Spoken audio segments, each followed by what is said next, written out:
एकंदरीत आम्ही जर बघितलं तर त्या ठिकाणी 7व्या महिन्यात 2024च्या त्या ठिकाणी शासनाला जिल्हा प्रशासनाला आणि पोलीस प्रशासनाला कलेक्टर साहेबांच्या माध्यमातून जे गृह मंत्रालय आहे त्यांना निवेदनाच्या माध्यमातून ही मागणी केलेली होती की त्या ठिकाणी तुळजापूर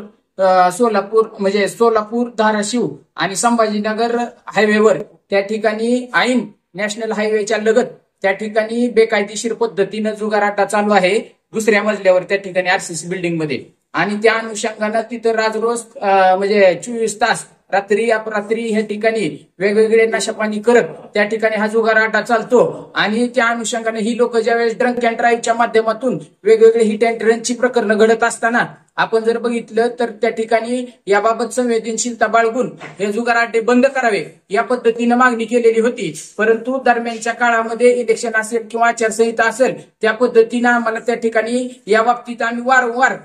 प्रशासन त्या ठिकाणी विनंती केली की बाबा जी काही तुम्ही कारवाई केलेली असेल त्या ठिकाणी रेड केली का कुठल्या गोष्टी कारवाई केली या संदर्भात आम्हाला 2 अक्षरात का होईना लेखी मागणी लेखी म्हणजे माहिती देऊन सहकार्य करणं गरजेचं होतं परंतु त्यांनी केलेलं नाही आणि आम्ही जो आंदोलनाचा इशारा दिलेला आहे तो देखील त्या ठिकाणी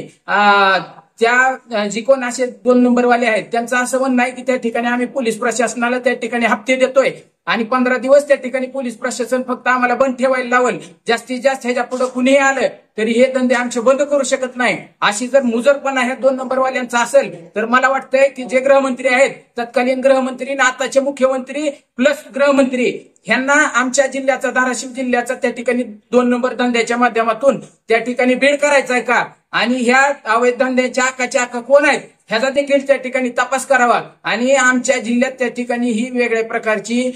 नवीन पद्धत त्या ठिकाणी गृहमंत्र्यांनी चालू करू नये असं आम्हाला त्या ठिकाणी ह्या माध्यमातून सांगायचंय। आणि जर त्या ठिकाणी जुगार खेळणे हा देखील अवैध आहे आणि त्या ठिकाणी अड्डे चालवणं हे देखील बेकायदेशीर आहे अवैध आहे परंतु प्रशासन जर त्या ठिकाणी पोलीस प्रशासन जर लवकर वेळेत जागा होणार नसेल तर आम्ही त्या ठिकाणी एसपी ऑफिसच्या समोर प्रातिनिधिक स्वरूपात त्या ठिकाणी जुगार खेळून प्रशासनाचा निषेध नोंदवणार आहोत कारण प्रशासनाने या बाबतीत लवकर संवेदनशीलता बाळगावी नाहीतर पुढच्या प्रकारचं आंदोलन हे मंत्रालयाच्या समोर केलं जाईल याची देखील त्यांनी नोंद घ्यावी।